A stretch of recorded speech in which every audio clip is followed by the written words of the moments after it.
अस्सलाम वालेकुम एवरीवन। यार मेरा तो ख्याल है कि भी आपको मूंगफली मंगा ली है खानी हुई जब फ्राइड मूंगफली देखी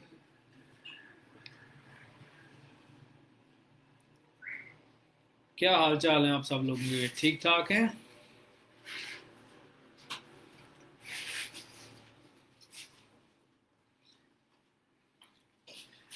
एम आई ऑडिबल? मेरी आवाज़ आ रही है क्लियर?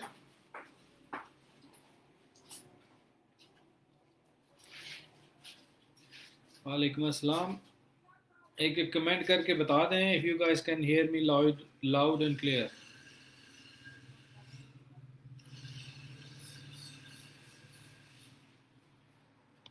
वालेकुम अस्सलाम, वालेकुम अस्सलाम, वालेकुम अस्सलाम, वालेकुम अस्सलाम। I am sorry for being late. मैं असल में मंडे को क्लिनिक ऑफ करता हूँ, तो आज कहीं गया हुआ था। तो आई वाज एक्सपेक्टिंग कि मैं 5 बजे से पहले पहुँच जाऊँगा, लेकिन नहीं पहुँच सका। सो मैंने बता दिया था कि वहाँ पे अनाउंस कर दें। वालेकुम अस्सलाम शाहजैन, कि मैं थोड़ा सा लेट तशरीफ़ लाऊंगा। आप में से कितने लोग हैं जो 2021 में अपेयर हो रहे हैं? इफ़ एनीबडी जो 2021 में अपेयर हो रहा है वो बता दीजिए प्लीज़।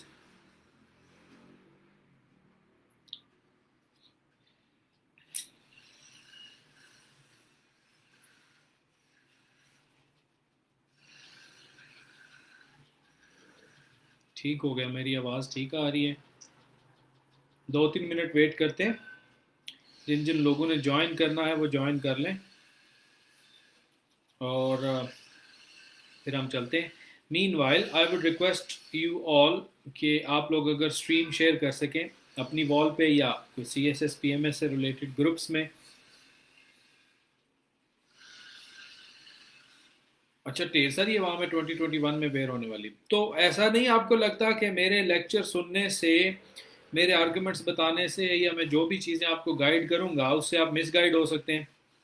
मतलब आपको 1 साल हो गया पूरा या 2 साल हो गए तैयारी करते हुए, तो हो सकता है मैं जो चीज़ें बताऊँ वो आपकी तैयारी से मुतसादम हो, उसके अगेंस्ट हो, तो फिर आप कंफ्यूज होंगे। फिर आप कहेंगे सर ने नवे स्यापे च पा देता है।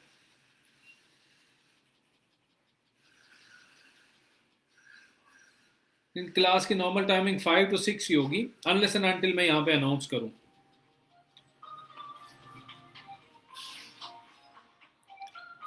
इसके साथ हमारी वो करंट अफेयर्स वाली क्लास चल रही है, वो तो 7 से 8 बजे चलती है। चलें, इसका मतलब है काफ़ी सारी अवाम है जो 2021 में पेयर हो रही है। चलें, कंफ्यूज अगर नहीं होंगे तो फिर तो अच्छी बात है।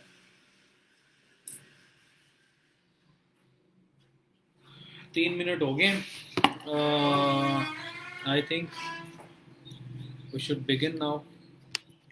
खानी खानी हमारा मेरा मसला अ, क्या मसला मैं पाओ आपको इसका ना थोड़ा सा स्केड्यूल बता दूं कि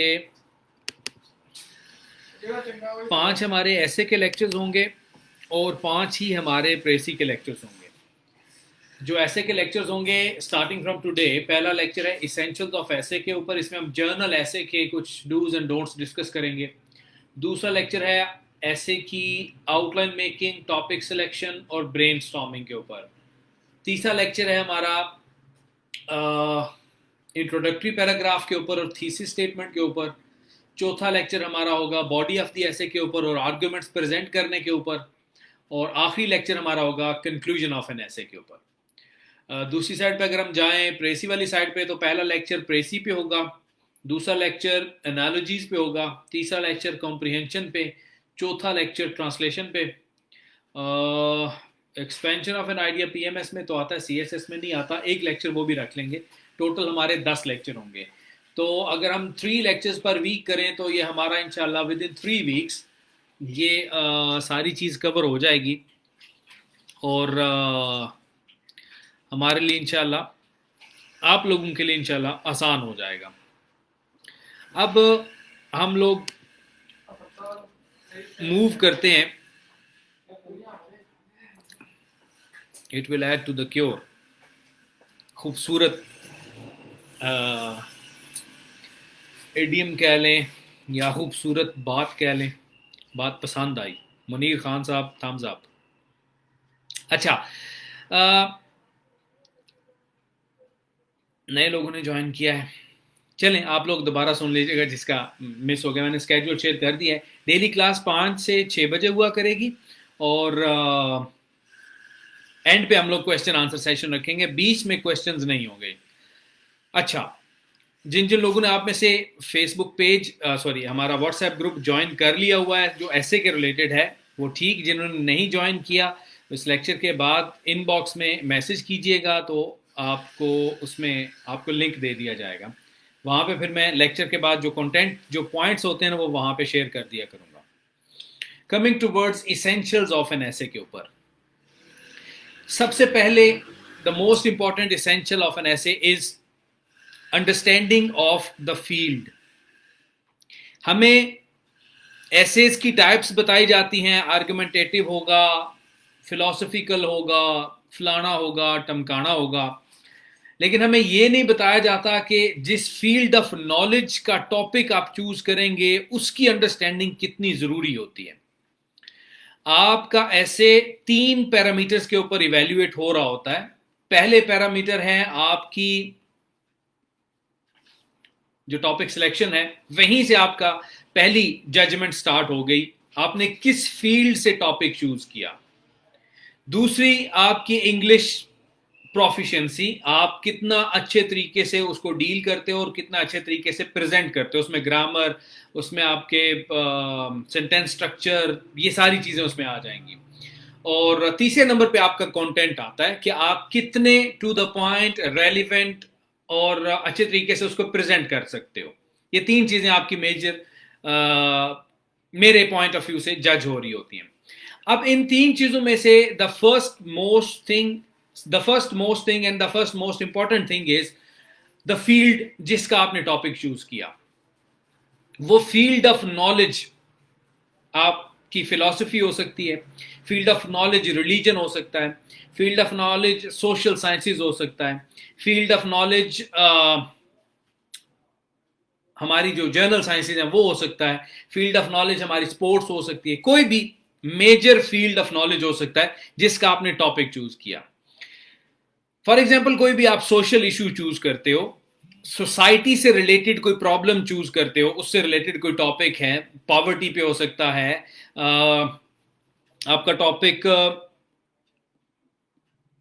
सोशल करप्शन पे हो सकता है, आपका टॉपिक विमेन राइट्स के ऊपर हो सकता है, आपका टॉपिक जेंडर स्टडीज से रिलेटेड हो सकता है। ये सारी चीज सब फील्ड्स हैं सोशल साइंसेस के। अब आपने ये टॉपिक तो चूज कर लिया, लेकिन you don't have any knowledge social sciences की बैकग्राउंड क्या है, सोशल साइंसेस इवॉल्व कैसे की, सोशल साइंसेस में थीरीज क्या क्या है, सोशल साइंसेस की लिमिटेशंस क्या क्या हैं, क्या चीजें आप सोशल साइंसेस में कह सकते हो, क्या चीजें आप सोशल साइंसेस में नहीं कह सकते। मिसाल के तौर पर सोशल साइंस की एक लिमिटेशन ये है कि there is nothing concrete in social sciences. Society में कोई बात भी आखिरी ओपिनियन नहीं हो सकता, आखिरी वर्डिक्ट नहीं हो सकता। There is always change. मतलब जो हमारे लिए कोई मॉरल वैल्यू हो सकती है हमारी सोसाइटी में, हो सकता है वो वेस्टर्न सोसाइटी में इमोरल कंसिडर किया जाए, या वाइस वर्सा, वहां पे जो मॉरल चीजें हैं हमारी सोसाइटी में इमोरल कंसिडर की जाए। तो किसी भी चीज के ऊपर जो सोशल इवल्स हैं, सोशल प्रॉब्लम्स हैं, किसी भी चीज के ऊपर आप वर्डिक्ट नहीं दे सकते। ये एक लिमिटेशन है, मिसाल दे रहा हूं आपको।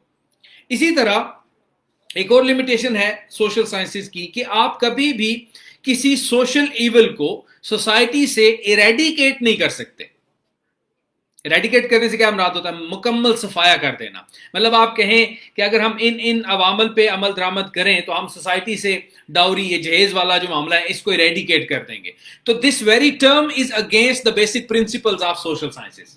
आप ये टर्म ही नहीं यूज कर सकते। आप ये कह सकते हो हम उसके असरात को कम कर सकते हैं, हम उसकी एक्सपोजर को या हम उसकी स्पिल ओवर इफेक्ट्स को लिमिटेड कर सकते हैं, लेकिन आप ये नहीं कह सकते कि आप पॉवर्टी को इरेडिकेट कर देंगे, या आप डाउरी को इरेडिकेट कर देंगे, या वुमेन के अगेंस्ट जो, या आप ये जो तेजाब फेंका जाता है वुमेन के ऊपर, एसिड अटैक्स जो किए जाते हैं, इसको आप खत्म कर देंगे। खत्म नहीं कर सकते, लिमिटेड आप कर सकते हैं।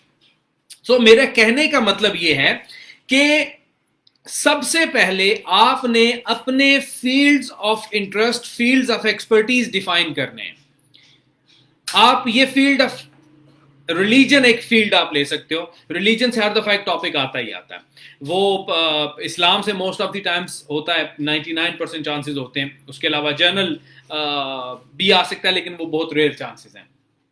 एक टॉपिक आपने रिलीजन चूज कर लिया, दूसरा आप हिस्ट्री रख सकते हो, तीसरा आप सोशल साइंसेस रख सकते हो, चौथा आप रख सकते हो जी फिलॉसफी रख सकते हो, ठीक है। अब ये फील्ड जो आपने 4 फाइनलाइज कर लिए, आपने ये डिसाइड करना है कि इन 4 फील्ड्स में से आप कोई एक टॉपिक उठाएंगे जो पेपर में आप अटेम्प्ट करेंगे, और इन 4 फील्ड्स की बेसिक्स को अंडरस्टैंड करना आपकी जिम्मेदारी है। इनकी थीरीज को पढ़िए, ये सब्जेक्ट इवॉल्व कैसे हुए ये पढ़िए, इन सब्जेक्ट्स में लिमिटेशंस क्या है वो पढ़िए, इन सब्जेक्ट के प्रोफेसर्स इनके बारे में क्या कहते हैं वो पढ़िए। ये सारी चीजें आपने पहले अंडरस्टैंड करनी है, और फिर आप नॉर्मल जिस तरह प्रिपरेशन करते हो, टॉपिक वाइज कोई भी टॉपिक उठाया, उसके ऊपर आपने रिसर्च की, उसके ऊपर आपने ऐसे लिखा, किसी टीचर को चेक करवा लिया, आउटलाइन बनाई, किसी टीचर को चेक करवा ली। First most important thing is understanding of the field. जब मेरे सामने आपका पेपर आता है ना, किसी भी स्टूडेंट ने ऐसे लिख के भेजा, मैंने उसको उसका टॉपिक जैसे ही पढ़ा, मैंने वहीं पे पहले अपने माइंडसेट को सेटल कर लेना। वो सुई नहीं ऐसे एडजस्ट करते, वो मैंने एडजस्ट कर लेनी है कि इसने कौन सी फील्ड से टॉपिक चूज किया है। उस फील्ड के पैरामीटर्स के अकॉर्डिंगली मैं आपको जज करूंगा कि आप के पास सुपरफिशियल नॉलेज है उस फील्ड का, या इन डेप्थ नॉलेज आप रखते हैं। So this is the first essential, that you have to understand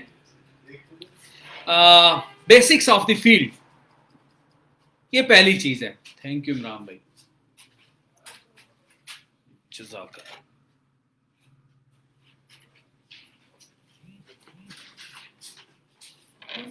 चाय पीनी है किसी ने?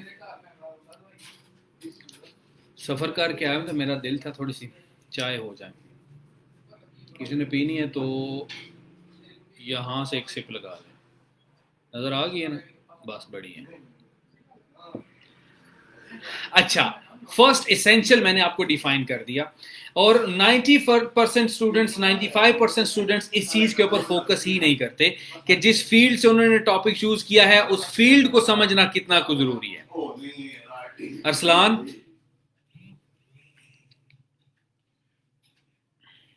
दूसरे नंबर पे अंडरस्टैंडिंग ऑफ द टॉपिक। आपने फील्ड तो समझ लिया, टॉपिक आ गया जी socio economic issues of Pakistan. आपने क्या किया? सोशल इश्यूज लिख दिए एंड इकोनॉमिक इश्यूज लिख दिए, फिर उसकी रिपरकशंस लिख दी, फिर उसके रेमेडियल मेजर्स लिख दिए, फिर इस तरह की कुछ चीजें लिख दी। Don't do that. उसने पूछा क्या है, पहले वो समझिए। सोशियो इकोनॉमिक इश्यूज से मुराद ये है ऐसे social issues which are related to your economy, and ऐसे economic issues which are directly linked with your society. So you have to extract out ऐसे issues जो एक दूसरे के साथ, जिनका रब्त है, जो आपस में जुड़े हुए एक दूसरे के साथ। अगर आप ऐसा कोई इशू चूज नहीं कर रहे, सोशल इश्यूज को अलग डिस्कस कर रहे हो, तो वो टॉपिक इससे भी पूछ सकता था, what are social and economic issues of Pakistan.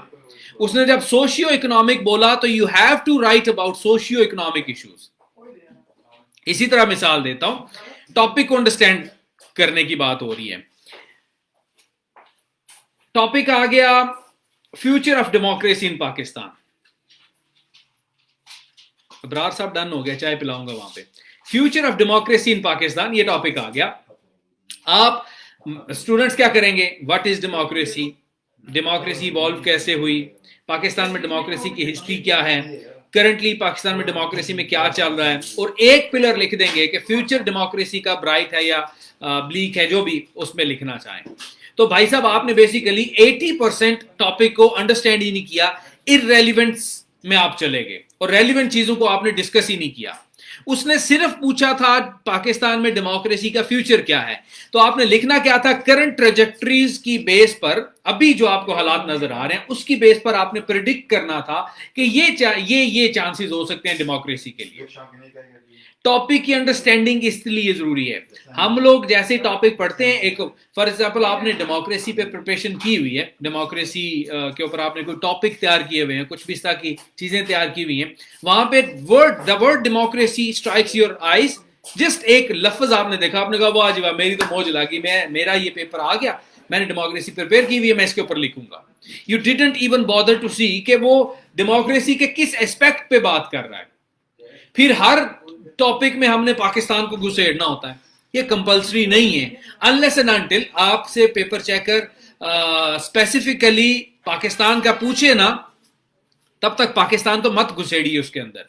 एक आध आर्गुमेंट देना, एक आध पैराग्राफ लिख देना, दैट इज फाइन, उससे कोई आपको नहीं रोकता। लेकिन पूरा पूरा पिलर पाकिस्तान से रिलेटेड या पूरा ऐसे ही पाकिस्तान से रिलेटेड लिख देना।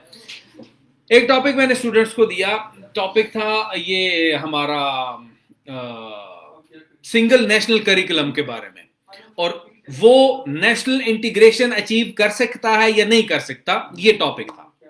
90% स्टूडेंट्स ने उसको पाकिस्तान से रिलेट किया।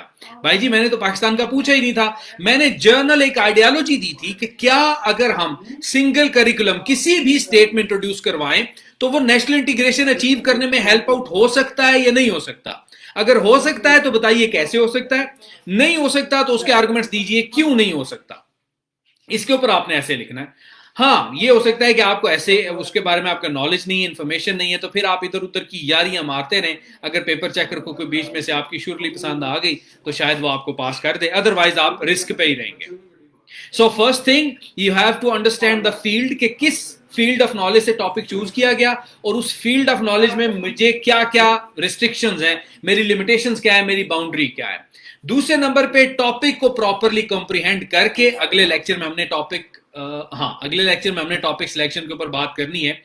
टॉपिक को प्रॉपरली कॉम्प्रिहेंड करके फिर आप आएंगे इस साइड पे, उसको लिखने की साइड पे। जब पेपर चेकर आपकी आउटलाइन देकर, ये मेरा पर्सनल पर्सपेक्टिव है, कोई इससे डिसएग्री भी कर सकता है, पेपर चेकर आपकी आउटलाइन देकर, आपका इंट्रोडक्टरी पैराग्राफ देकर ये डिसाइड कर लेता है आपने टॉपिक को प्रॉपरली जहन में समझा है या नहीं समझा। वहीं पे उसने डिसाइड कर लेना है कि आपको 40 नंबर देने हैं कि नहीं देने। यहीं पे अगर आपने इन बेसिक्स को फॉलो नहीं किया तो डिसीजन हो गया जनाब, आप 40 से नीचे रहेंगे। जितनी मर्जी अच्छी इंग्लिश बोल लें, लिख लें वहां पे, जितना मर्जी अच्छा आउट ऑफ द वे जाके चीजें लिख दें, यहां पे डिसीजन हो जाएगा। तो क्वेश्चंस एंड पे, ये मैं बहुत दफा बता चुका हूं, please keep that in mind. So ये दो चीजें तो आपने ज़हन में रखनी है। तीसरे नंबर पे हमेशा याद रखिए, ना सिर्फ ये कि आपने टॉपिक को अंडरस्टैंड कर लिया, फील्ड को अंडरस्टैंड कर लिया, बस रेक्विजिट्स पूरी होगी, ऐसा नहीं है। जो अंडरस्टैंडिंग है, मैं मिसाल देता होता हूं, मैं इस लैपटॉप को इधर घुमाता हूं, आप लोगों को यहां से समझाता हूं।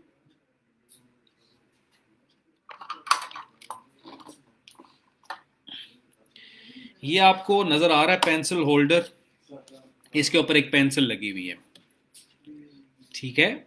ये अब ये आपका टॉपिक है, this is your main topic जिसके ऊपर आपका ये होल्डर लगा हुआ है, ठीक है।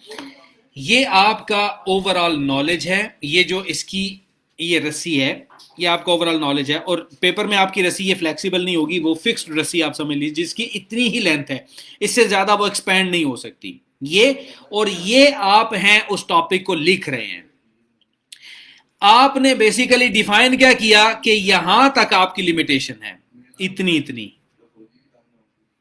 ये टॉपिक की मेन डिमांड है, जो टॉपिक आपसे पूछ रहा है, इससे बाहर आप नहीं जा सकते। सो बेस्ट एसेज जो हैं वो रीडर को एक स्पेसिफिक टॉपिक के बारे में एक्सप्लेन करते हैं while focusing on a strong central idea.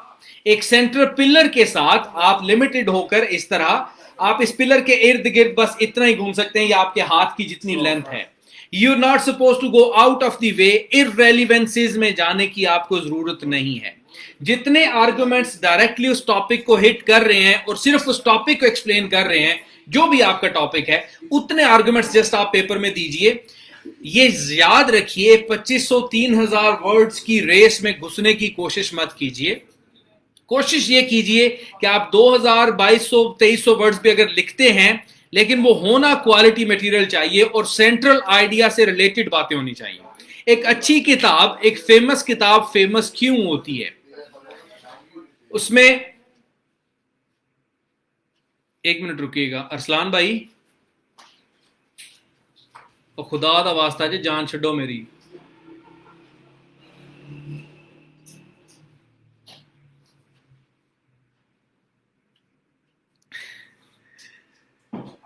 अच्छा आर्गुमेंट ही भूल जाता है जो मैं बात कर रहा होता। पता नहीं क्या कह रहा था।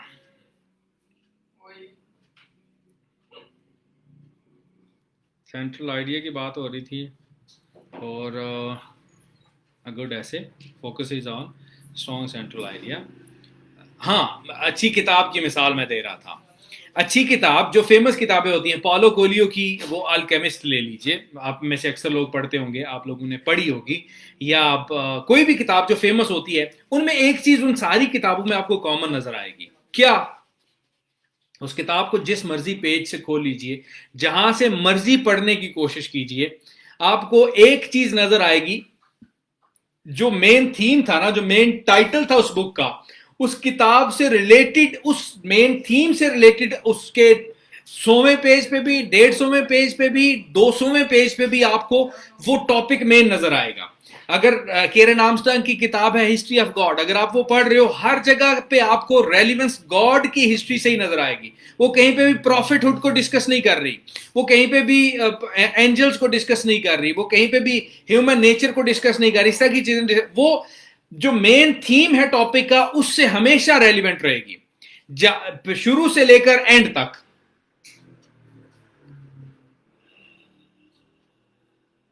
दैट इज हाउ योर ऐसे शुड लुक लाइक। पहले पेज से लेकर आखिरी पेज तक जो सेंट्रल आइडिया है, जो थीम है ऐसे का, जो टाइटल का थीम है, उससे हर चीज रेलिवेंट नजर आनी चाहिए। कुछ भी इररेलेवेंस आपने नहीं डिस्कस करनी वहां पे।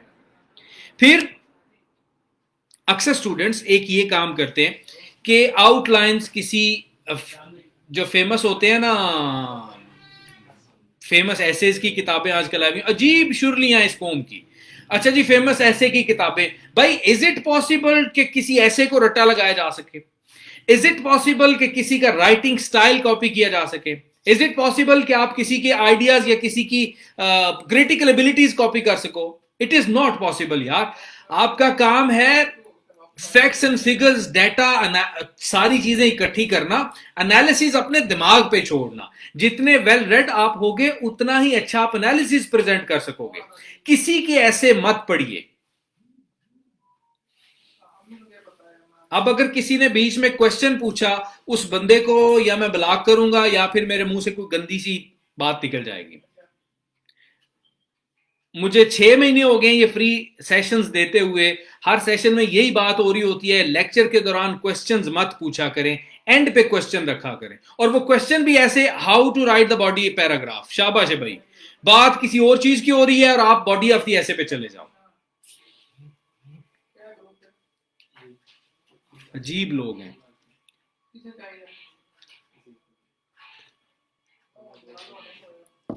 अच्छा, अक्सर स्टूडेंट क्या करते हैं, आउटलाइंस को रट्टा लगा लेते हैं, इंट्रोडक्टरी पैराग्राफ्स को रट्टा लगा लेते हैं। कुछ पैराग्राफ्स रटे रटाए कि हमने इस तरह का इंट्रोडक्शन स्टार्ट करना है, उसको रट्टा लगा लेते हैं। ये काम आप मत कीजिएगा प्लीज। जो रीडर होता है, जो जिसकी रीडिंग अच्छी होती है, जो वेल रेड बंदा होता है, जो आपके सीएसएस के पेपर चेक करते हैं, वो तो होते भी क्या उसे कहते हैं, प्रोफेसर होते हैं, बहुत वास्ट नॉलेज के साथ वो लोग बैठे हुए होते हैं। उनको पता ही, आपके पढ़ने से पता चल जाता है कि ये मेरे हाथों पे पसीना आया हुआ है, और ये पसीना गुस्से से आता है मुझे। बच्चे बाज नहीं ना आते उल्टी हरकतें करने से। उनको आपकी आउटलाइन पढ़ने से, आपके इंट्रोडक्टरी पैराग्राफ पढ़ने से आइडिया हो जाता है कि आपने रटी रटाई चीजें लिखी हुई हैं। आपने करना क्या होता है, जो कुछ आप आउटलाइन में क्लेम करें वो सब कुछ आप बॉडी ऑफ द एसे में डिलीवर भी करें। One point in outline of the essay, एक पॉइंट जो आउटलाइन में आप लिखते हो, वो पॉइंट आप बॉडी ऑफ द एसे में एक पैराग्राफ प्रेजेंट कर रहा होता है। जितने पॉइंट्स होंगे, मतलब 20 पॉइंट्स आपने लिखे हैं, दैट मींस के बॉडी ऑफ द एसे में 20 पैराग्राफ्स होंगे। आपने 30 पॉइंट्स लिखे हैं तो 30 पैराग्राफ होंगे। अगर मुझे आपका 8वां पॉइंट पसंद आया तो मैं ऑटोमेटिकली इंट्रोडक्टरी पैराग्राफ को छोड़कर आगे से 8 पैराग्राफ काउंट करके 8वें पैराग्राफ पे चला जाऊंगा। That is how outline works. ये बेसिक पर्पस है आउटलाइन का। आप अगले को गाइड कर रहे हो कि मैंने आगे ऐसे में ये चीजें इस तरह लिखनी है। अब होगा क्या, अगर आपने रटी रटाई आउटलाइन लिखी है, उसमें आपको कोई पता नहीं कि आपने किसी आर्गुमेंट को एक्सपैंड कैसे करना है। वो आर्गुमेंट तो आपने बड़ा खूबसूरत किस्म का लिख लिया, लेकिन उसे एक्सपैंड करने का, उसमें क्या चीजें लिखनी है वो आपको पता ही कोई नहीं है। वहीं पे आइडिया हो जाएगा कि आपने 2 नंबरी की है। या समटाइम्स ऐसा भी होता है, हम लोग एफिशिएंसी झाड़ने के लिए 40-50 पॉइंट्स की आउटलाइन बनाते हैं, जबकि इतना पॉसिबल ही नहीं होता 3 घंटे के अंदर कि आप वहां पे इतना लिख सकें। आप वहां पे 20 या 30 आर्गुमेंट लिखेंगे, आउटलाइन आपने 50 आर्गुमेंट्स की बनाई हुई होगी। ये भी काम गलत है, ये भी आपने नहीं करना। जो कुछ क्लेम कीजिए उतना डिलीवर कीजिए, to the point, relevant, simple, खूबसूरत किस्म का लिख के आ जाइए और उम्मीद रखिए कि आप पास होंगे। इस तरह के अगर आप शॉर्टकट अपनाएंगे, इस तरह के अगर आप 2 नंबरियां अपनाएंगे, तो फिर पास होने के चांसेस कम होंगे रिलेटिवली। इसके बाद हमेशा याद रखिए, आपका राइटिंग एक्सप्रेशन मेच्योर होना चाहिए। मेच्योर राइटिंग एक्सप्रेशन क्या होता है? मैंने 3 साल सीएसएस में 3 साल 4 साल कर लें, सीएसएस में सर्क पाया। हर बंदा ये कहता था राइटिंग एक्सप्रेशन मेच्योर करो, राइटिंग स्टाइल मेच्योर करो, राइटिंग स्टाइल को ये करो, writing mature mature mature. Mature word सुन के ना मेरा सर खप जाता था कि भाई होता क्या है ये तो बताओ। कौन सी चीज हो मेरे राइटअप में तो मैं उसे कह सकता हूं कि ये मेच्योर राइटिंग एक्सप्रेशन है। तो वो अपने एक्सपीरियंस से जो चीजें मैंने लर्न की वो कुछ इस तरह हैं। पहले नंबर पे ये देखिए, मेच्योर राइटिंग एक्सप्रेशन से मुराद logical ideas instead of emotional ideas. Logical ideas कौन से होते हैं? वो तमाम आइडियाज जो रेफरेंस के साथ आप एक्सप्रेस कर रहे हो, वो तमाम आइडियाज जिसके साथ कोई कोटेशन है, जिसके साथ कोई फिगर है, जिसके साथ कोई सर्वे रिपोर्ट है, जिसके साथ कोई गवर्नमेंट की रिपोर्ट है, कुछ भी है, वो आपका रेफरेंस्ड आइडिया, वो लॉजिकल आइडिया होगा। इसके अलावा अगर आप कोई भी idea without any references, without any logic, without any influence present कर रहे हो, वो इमोशनल स्टेटमेंट कंसीडर की जा सकती है, लॉजिकल आइडिया नहीं कंसीडर किया जाएगा। पहली चीज ये कि your ideas are suppose to be logical rather than emotional. दूसरे नंबर पे आपके आइडियाज में कोहेरेंस होनी चाहिए, लिंकेज होना चाहिए, एक आइडिया से दूसरा आइडिया फ्लो कर रहा हो। और ये होगा कैसे? जितने ज्यादा आप वेल रेड होंगे, जितने ज्यादा आप राइटिंग प्रैक्टिस करेंगे और जितने ज्यादा आप काम किसी टीचर से चेक करवाएंगे। 3 ही क्रक्स हैं सीएसएस के। Read as much as you can, write as much as you can, और अपना काम जितना चेक करवा सकते हो उतना चेक करवाइए। और किसी ऑनेस्ट बंदे को चेक करवाइए जो एक एक लफ्ज आपका चेक करे, बस टिक्के लगा के very well, well done, good effort, keep it up, इस तरह के काम ना करे। गलतियां जो प्रॉपरली निकाले, आपकी ग्रामर की, आपके स्ट्रक्चर की, हर चीज की। अच्छा, पहले नंबर पे लॉजिकल आइडियाज होने चाहिए, इमोशनल नहीं, यानी कि विद रेफरेंसेस। दूसरे नंबर पे आपके आइडियाज इंटरलिंक्ड हो, उनमें कोहेरेंस हो, फ्लो नजर आना चाहिए। आप अच्छे आथर की किताब पढ़ लीजिए, एक पैराग्राफ, 2 पैराग्राफ, तीसरा पैराग्राफ आपने पढ़ा तो फिर मतलब आपके जहन में वही 3 पैराग्राफ चल रहे होते हैं और आप कोई और काम करते हुए भी ये सोच रहे होते हो कि इससे आगे क्या होने वाला है, what is going to happen next, आगे क्या बात होगी, कैसे होगी। वो ये जो फ्लो है, आइडियाज में फ्लो, ये रीडर को मजबूर करता है आपका पूरा ऐसे पढ़ने पे। और अगेन ये कैसे होगा? रीडिंग के साथ। जितने ज्यादा वेल रेड आप होंगे, फिर हमेशा याद रखिए मेच्योर राइटिंग एक्सप्रेशन में 3 चीजें मैंने बता दी। चौथी चीज क्या है, ग्रामर के एरर्स ना हो, स्पेलिंग के एरर्स ना हो, स्ट्रक्चर के एरर्स ना हो, और रेपिटेशन ऑफ वर्ड्स ना हो, और रेपिटेशन ऑफ आइडियाज ना हो। ये 5 चीजें, ग्रामर के एरर्स, स्ट्रक्चर के एरर्स, स्पेलिंग के errors, repetition of words and repetition of ideas. ये 5 चीजें अगर आपके राइट अप में नहीं है तो आपका right up mature right up consider किया जा सकता है, प्लस जो 2-3 चीजें मैंने पहले बताई हैं। यहां तक आप लोगों को समझ आ रही है सारी चीजों की? ये जो आर्गुमेंट मैंने बताया मैच्योर राइटिंग एक्सप्रेशन वाला, it is an important one. Logical ideas, connectivity यानी कि फ्लो होना चाहिए, और तीसरे नंबर पे एरर्स नहीं होने चाहिए, repetition of words and repetition of ideas नहीं होनी चाहिए। एक एक मैसेज कमेंट कर दीजिए अगर यहां तक आप लोगों को सही तरह बातें समझ आ गई हैं तो।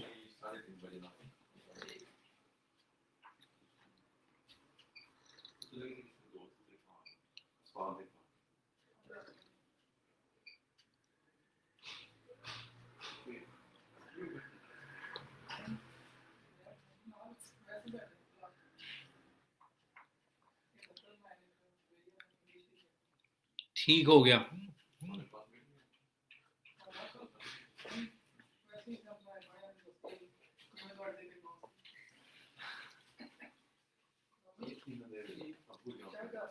तैयब आप जस्ट बुक का रेफरेंस भी दे सकते हैं, लाजमी नहीं होता आपने एग्जैक्ट ऑथर का नाम, बुक का नाम और पेज नंबर और ये चीजें सारी लिखनी होती, जस्ट बुक का रेफरेंस भी दे सकते हैं। ठीक हो गया। तो अडवा तो मैं चाह अपनी ठंडी करके पीती है, कोई बात नहीं, इट हैपन्स। अच्छा, हम लोग अक्सर facts, figures, quotations, arguments, references इसलिए कोट कर रहे होते हैं कि हमें वो आते होते हैं, इसलिए आपने ये चीजें कोट नहीं करनी। Quote thing, quote a reference, quote anything if you think that is very much explaining your argument. अगर कोई कोटेशन, कोई रेफरेंस, कोई इस तरह की चीज आपके सेंट्रल आइडिया से रिलेटेड नहीं है, लेकिन आप उसको कोट कर रहे हो just for the sake of coating, तो ये काम मत कीजिए। आप मैप बना सकते हो, अगर कोई ज्योग्राफी से रिलेटेड कोई टॉपिक है, आप कोटेशंस दे सकते हो, फैक्ट्स एंड फिगर्स दे सकते हो, लेकिन एक चीज ध्यान में रखनी है, only if they are illustrating your point very well. अगर आपके पॉइंट को एक्सप्लेन करने में वो बहुत हेल्प आउट कर रहे हैं तो फिर, अदरवाइज नहीं। और ये कोटेशन देनी कैसे है, फैक्ट्स एंड फिगर्स कैसे देने हैं, ये मैं जो हमारा तीसरा या चौथा लेक्चर है ना बॉडी ऑफ द एसे का, उसमें एक्सप्लेन करूंगा कि किस तरह आपने वो पैराग्राफ में इनको लिखना कैसे होता है। आपके ideas should be logical and sequential. Logical and sequential ideas क्या होते हैं? राइट इंपॉर्टेंट थिंग्स फर्स्ट, मतलब प्रायोरिटी आपने उनको देनी है। कोई चीज फॉर एग्जांपल आप एनर्जी क्राइसिस पे लिख रहे हैं, एनर्जी क्राइसिस की कॉजेज लिख रहे हैं। एनर्जी क्राइसिस की कॉजेज में सबसे बड़ी कॉज ये है कि हम लोगों ने फ्यूचर की केटरिंग के लिए डैम्स नहीं बनाए, बहुत बड़ी कॉज है। एक और कॉज ये भी है कि एनर्जी क्राइसिस की कि हमारे यहाँ पे लाइन लॉसेस हैं, इंफ्रास्ट्रक्चर बहुत पुराना है। एक और कॉज ये भी है कि हमारे यहाँ पे बिजली चोरी होती है। एक और कॉज ये भी है कि हमने अल्टरनेटिव सोर्सेज ऑफ एनर्जी पे फोकस नहीं किया, विंड एनर्जी, टाइडल एनर्जी, इन चीजों के ऊपर। अब ये 4 कॉजेज मैंने बताई। यू हैव टू सी कि इनमें से कौन सी मोस्ट इंपॉर्टेंट है। डैम्स वाली मोस्ट इंपॉर्टेंट है, वो आप पहले डिस्कस करेंगे। देन सेकंड नंबर पे आपकी अल्टरनेटिव सोर्सेज ऑफ एनर्जी, उनके ऊपर जो कि पूरी दुनिया उस पर फोकस कर रही है, हमने नहीं किया, आप इसके ऊपर बात करेंगे। तीसरे नंबर पे आप आ जाएंगे लाइन लॉसेस पे कि हमारा इंफ्रास्ट्रक्चर, हमारी तारें, हमारी वो चीजें बहुत पुरानी है। चौथे नंबर पे आप चोरी, बिजली चोरी की तरफ आएंगे। इस तरह आपने सीक्वेंस देना है। अगर आपने बिजली चोरी पहले कर दी, दूसरी चीजें बाद में कर दी, हैं ये छोटी छोटी बातें हैं, ये छोटे छोटे आर्ग्यूमेंट्स या कुछ भी आप इसको कह लें, लेकिन ये हैं बहुत इंपॉर्टेंट। आपके राइट अप को खूबसूरत बनाने में, फ्लो लाने में, लिंकेज लाने में ये बड़ा रोल प्ले करते हैं। सो आपने इस चीज को ध्यान में रखना है कि आपके आइडियाज लॉजिकल और सीक्वेंशियल होने चाहिए। 3 चीजें जो हैं आपकी ऐसे की, आपकी आउटलाइन, आपका इंट्रोडक्टरी पैराग्राफ और आपका कंक्लूडिंग पैराग्राफ। इन 3 चीजों ने डिसाइड करना होता है कि आपको 40 नंबर कम से कम मिलने हैं कि नहीं मिलने।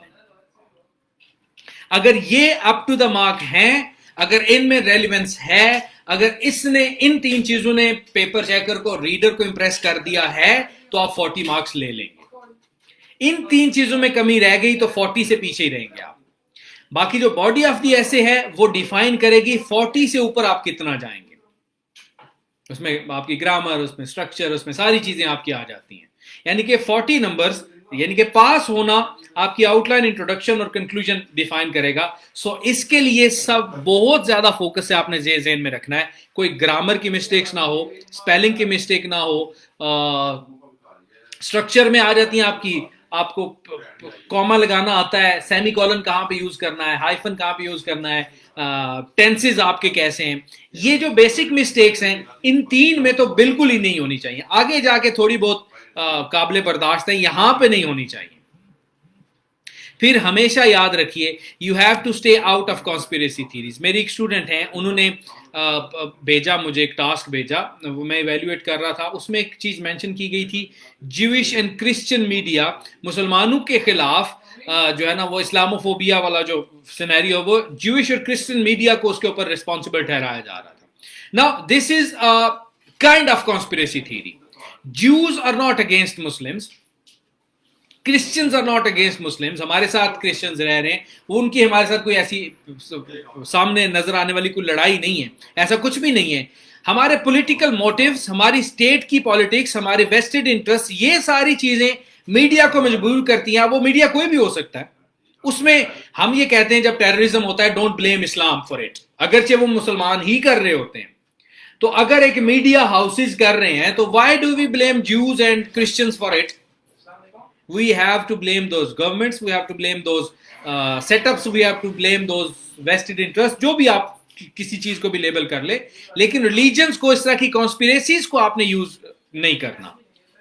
उसामा बिन लादेन जिंदा है जी, CIA के पे रोल पे वो लॉस एंजलिस में एंजॉय कर रहा है, that is a conspiracy theory. इस तरह की चीजों को आपने डिस्कस नहीं करना। यहूदी जो है वो मुसलमानों का बेड़ा गर्क करने पे तुले हुए हैं, that is a conspiracy theory. मतलब anything which is not universally acknowledged, anything which is not a real truth, उसको आपने अपना मौजूए बहस नहीं बनाना। फिर बंद करने, ये चीज भी ज़हन रखिए कि आपने कंट्रोवर्सीज को अवॉइड करना है। You are not suppose to discuss Imran Khan, you are not suppose to discuss Tahirul Qadri और नवाज शरीफ और जरदारी और PPP और PTI और PMLN। किसी पार्टी को, किसी पर्सनैलिटी को डिस्कस नहीं आपने करना। गवर्नमेंट को डिस्कस कर सकते हो,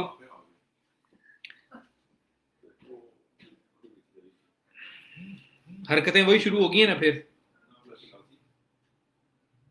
हलीमा, ये मेरे हाथ देखो दो, इन हाथों का मतलब है माफी दे दो। Don't question unless I ask you for questions, please, for God's sake। मुझे वो सब कुछ भूल जाता है जब मैं बता रहा होता हूं, फ्लो सारा मिस हो जाता है। पता नहीं आप लोग कैसे और कब समझेंगे। I was डिस्कसिंग कि आपने कंट्रोवर्सीज को अवॉइड करना है। पैनामा लीक्स में जनरली आप कह सकते हैं पाकिस्तानी जो है उसमें पाए जा रहे थे पॉलिटिशियन, या जो अमीर लोग हैं वो भी पाए जा रहे थे उसमें। इस तरह की कुछ चीजें आप उसके साथ लिंक कर सकते हो। आप डायरेक्टली नवाज शरीफ या उसकी फैमिली को डिस्कस नहीं करेंगे, बिकॉज यू नेवर नाउ के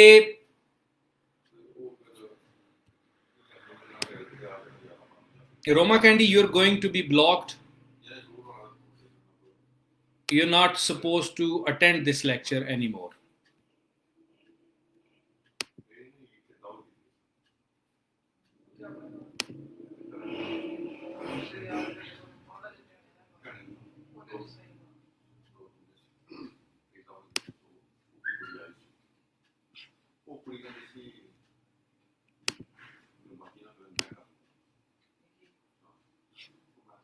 आप लोगों ने मजाक समझा हुआ है इन लेक्चर्स को, यहाँ पे डिस्कशन आप लोगों ने समझी हुई है। और बेशर्मी की भी कोई इंतहा होती है।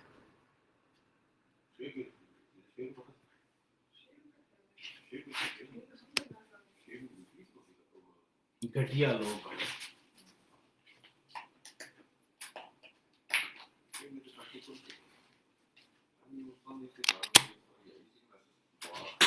You have to stay out of conspiracy theories. You have to stay out of controversies.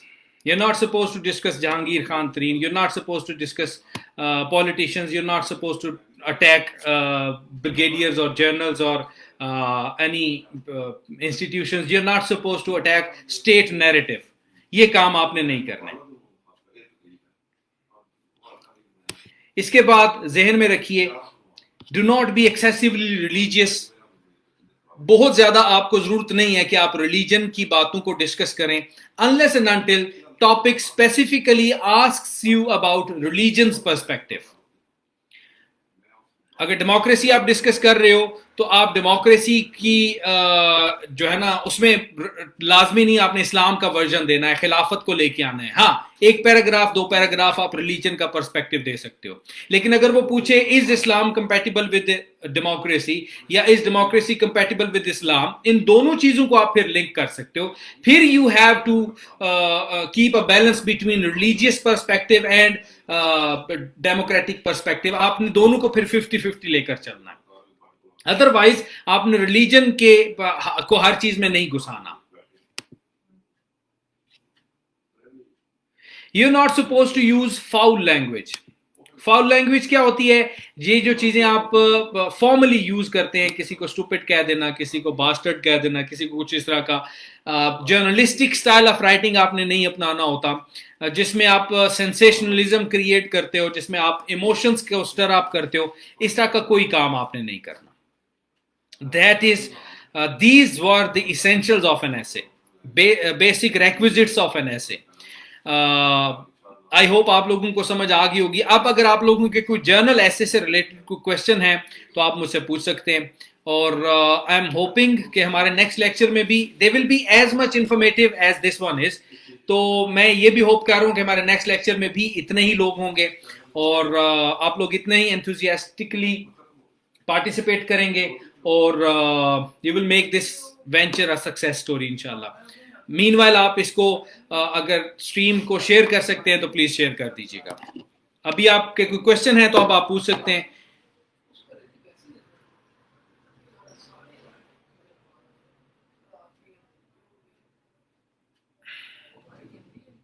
Outline में कितने पॉइंट्स मैक्सिमम देने चाहिए?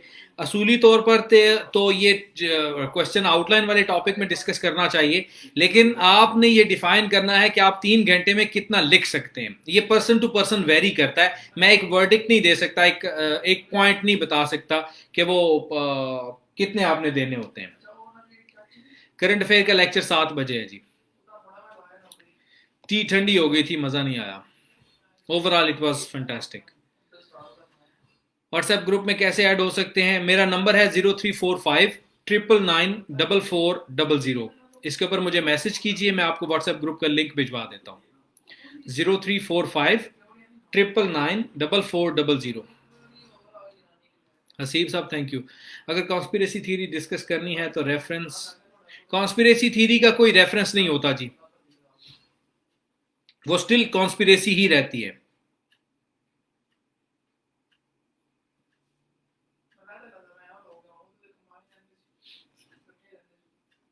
ऐसे मटेरियल के लिए scholar.google.com के ऊपर अपने चीजें सर्च किया करें। हम जो नेक्स्ट टॉपिक है ना, नेक्स्ट लेक्चर है, उसमें हम लोग डिस्कस करेंगे आपने टॉपिक को सर्च आउट कैसे करना है और उसके ऊपर कैसे उसको डायसेक्ट कैसे करना है। सो नेक्स्ट लेक्चर में इसकी डिटेल में बात करेंगे। स्टैंडर्ड ऐसे शेयर कर सकते हैं हमारे साथ। उसके लिए आपको लाहौर में मैं सेशन स्टार्ट कर रहा हूँ कमिंग वीकेंड से। हर वीकेंड पे मैंने लाहौर आना करना है स्टूडेंट्स के टास्क इवेल्युएट करने के लिए, तो वहाँ पे आपको आना होगा अगर आप पहुँचाते हैं तो। इंट्रोडक्शन में सब पॉइंट्स लिखना ज़रूरी है या उसके बिना भी एक्सेप्टेबल है? आउटलाइन उसके बिना भी एक्सेप्टेबल है, कंपल्सरी नहीं होता वो। What's the criteria for philosophical sort of topic? Philosophy और मेरा दूर दूर तक कोई ताल्लुक नहीं है। मुझे फिलॉसफी की कोई समझ नहीं आती, सो मैं उसके ऊपर कमेंट करने से रहा। रीडिफाइन द फील्ड्स ऑफ ऐसे again, I could not right the names. ये फील्ड्स आपने डिफाइन करनी है। रिलीजन से भी ऐसे आता है, विमेन से ऐसे आता है, सोशल साइंसेज से आता है, हिस्ट्री से आता है, स्पोर्ट्स साइंसेज से आता है, डिफरेंट फील्ड से आते हैं। ये आपने डिफाइन करनी होती हैं। I was just giving examples. जी आप बिल्कुल पीएम की स्टेटमेंट को यूज कर सकते हैं। Word count 2500 3000 words doesn't matter, लेकिन स्टिल जो है ना वो क्वांटिटी मैटर करती है। 2000 से ऊपर ही आपके वर्ड्स होने चाहिए। आपने कहा रेपिटेशन ऑफ वर्ड्स नहीं होना चाहिए, तो फिर सर सिनोनिम्स के लिए डिफिकल्ट वर्ड्स यूज करें पड़ेंगे सर, इसका बता दें। नहीं, लाजमी नहीं है डिफिकल्ट वर्ड यूज करें। मैं व्हाट्सएप ग्रुप में आप लोगों के साथ एक फाइल शेयर करता हूँ, synonyms for 96 most commonly used words. उसी तरह की आप भी लिस्ट बना सकते हैं। एक वर्ड है, उसके आगे जो कॉमनली यूज होता है उसके आगे 4-5 उसके सिनोनिम्स हैं जो आप कहीं पे भी यूज कर सकते हैं। उसी लिस्ट को आप एनहांस कर सकते हो अपने यूज के लिए। I joined it right now, guys. What's going on, teacher? Looking very hurt. Faiza बच्चे, मैंने बताया हुआ है कि लेक्चर के दौरान क्वेश्चन मत किया करें, लेकिन ये फिर क्वेश्चन करते हैं, मेरी तवज्जो उससे हट जाती है, फिर उससे मुझे गुस्सा आता है। I have attempted C20 and secured 0 Can you justify these marks? I cannot justify those marks.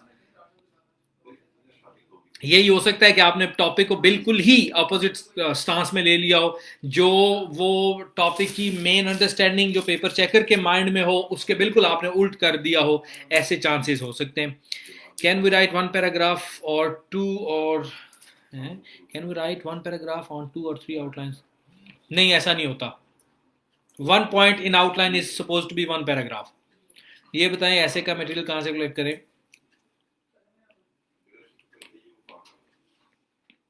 ये नेक्स्ट लेक्चर में बताऊंगा। ज्यादा चांसेस किस फील्ड के हैं, I can not say anything about that.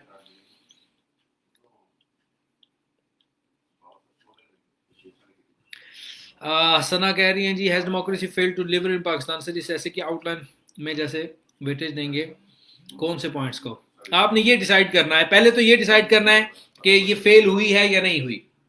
अगर आप ये कहते हैं फेल हुई है, तो आपने डेमोक्रेसी के मेजर पैरामीटर्स डिफाइन करने हैं और उन पैरामीटर्स को फिर पाकिस्तान के सिनेरियो में अप्लाई करना है कि इन पैरामीटर, ये बेसिक पैरामीटर हैं, इनमें से कोई भी पाकिस्तान के ऊपर पूरा नहीं उतरता, दैट शोज कि डेमोक्रेसी फेल हो चुकी है। और वाइस वर्सा, इसी के आप उल्ट कर सकते हो। अगर आप कहो कि सक्सेसफुल हुई है, तो उसमें आप बेसिक पैरामीटर्स की बात कर सकते हो और उसको आप प्रूव कर सकते हो। वहां से बाज आर्टिकल डाउनलोड नहीं होती, हर जगह पे मुफ्ता नहीं चलेगा, कुछ कहीं पे पैसे लगाने पड़ेंगे आपको। तो अगर कहीं से वो फ्री नहीं डाउनलोड हो रहा तो उसका अल्टरनेटिव आपको बाय करना पड़ेगा। डेटा के बारे में इकरा बच्चे बताऊंगा कल परसों वाले लेक्चर में। ऑनलाइन टास्क इवैल्यूएशन हो सकते हैं जी, मैं बिल्कुल ऑनलाइन टास्क इवैल्यूएशन करता हूं। व्हाट टाइप ऑफ ऐसे should be opted? It depends upon your reading and your background, और आप किस किस्म के तैयार हो। लाजमी नहीं कि मैं डिफाइन करूं। फील्ड्स ऑफ ऐसे कुछ भी नहीं होती, आपने खुद डिफाइन करने होते हैं। Where you are giving currently lecture currently sir ji, as you have told about Lahore session. अभी मैं फिलहाल आज़ाद कश्मीर में हूँ, अपने होम टाउन में। लाहौर मैंने कमिंग वीकेंड से आना करना है। कौन सा पैटर्न होना चाहिए ऐसे का, क्या क्या ऐड होना चाहिए? आप ये सारा सेशन अटेंड कीजिए, 10 लेक्चर्स का, आपको आइडिया हो जाएगा। नंबर 0345994400। एटलीस्ट 5 से 6 फील्ड्स, 4 या 5 फील्ड्स आयशा, आपको उनकी बेसिक्स का आइडिया होना चाहिए। Can we use EDMs in thesis statement? आप यूज कर सकते हो, लेकिन it has to be very explicit, बड़ी क्लियर कट होनी चाहिए, एम्बिगुअस नहीं होनी चाहिए। Global warming in context of the world के ऐसे में पाकिस्तान इंडिया का ग्लोबल एनवायरनमेंट के बारे में लिख सकते हैं। 2-3 पैराग्राफ्स आप बीच में कोट कर सकते हैं। Can you share the number again? 0345994400। Has democracy has failed to deliver in Pakistan? इस समय कौन सा? मैं बता चुका हूं पहले जी। एक क्वेश्चन रिपीट क्यों करते हैं आप लोग?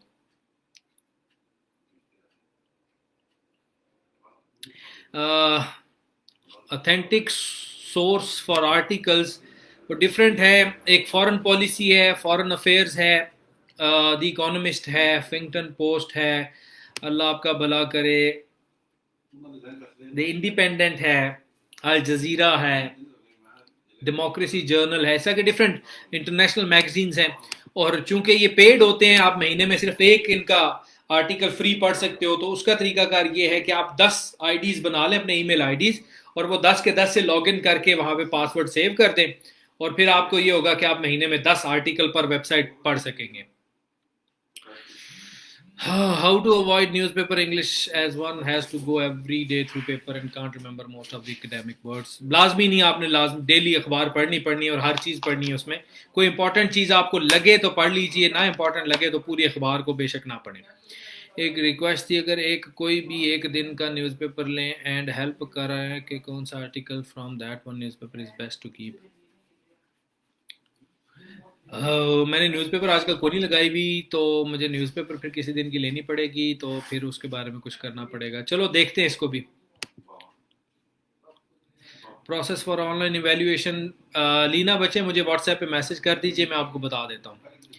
तैयबा कहते हैं first and final try without any academy, please kindly guide me about books about international relations. International relations मेरा सीएसएस के हवाले से फील्ड ऑफ एक्सपर्टीज नहीं है, सो मैं ये नहीं बता सकता। आप वो हमारा जो फेसबुक ग्रुप है ना, इसी Pakistan academy of competitive exam का ये तो पेज हो गया, इसी तरह का एक ग्रुप बना हुआ है, वहां पे I would encourage you guys कि वहां पे आप डिस्कशंस भी किया करें, वहां पे आप टॉपिक्स भी पोस्ट किया करें, वहां पे क्वेश्चंस भी किया करें। हमारे जो एक्सपर्टीज हैं, जो टीचर्स हैं, वो वहां पे रिस्पॉन्ड किया करें, और आप खुद भी वहां पे डिस्कस कर सकते हैं। कल क्लास नहीं होगी, मंडे, वेंसडे और फ्राइडे 3 दिन क्लास होती है, Monday, Wednesday and Friday 5 to 6 PM। Process of online assessment of ऐसे डिटेल्स, अली मुझे व्हाट्सएप कीजिए, मैं बता देता हूँ। बिगिनर्स को ऐसे के लिए कहाँ से स्टार्ट करना चाहिए? बिल्कुल यहाँ से स्टार्ट करना चाहिए, जो हम एफर्ट पुट कर रहे हैं यहाँ से शुरू करना चाहिए। इशू बेस्ड और लिटरल ऐसे, अगेन आपकी एक्सपर्टीज पे डिपेंड करता है, आपके नॉलेज पे डिपेंड करता है, आपके एक्सप्रेशन पे, आपकी प्रेजेंटेशन पे डिपेंड करता है, आप किस चीज़ को बेहतर लिख सकते हो। मैं यहाँ पे बैठा तो डिसाइड नहीं कर सकता। हाँ, मैं अपने लिए बता सकता हूँ कि मेरे लिए issue based essays are relatively easy to solve and to present. Sir 0 से जिसने इंग्लिश ऐसे शुरू करना हो वो कहाँ से करे? यहीं से करे जी, जहाँ से भी कर रहे हैं हम लोग। WhatsApp number 0345999400। अपना ध्यान रखें, खुशबाश रहें। मिलते हैं 7 बजे इंशाल्लाह करंट अफेयर्स की क्लास में। Take care, bye bye, tata, अल्लाह हाफिज़।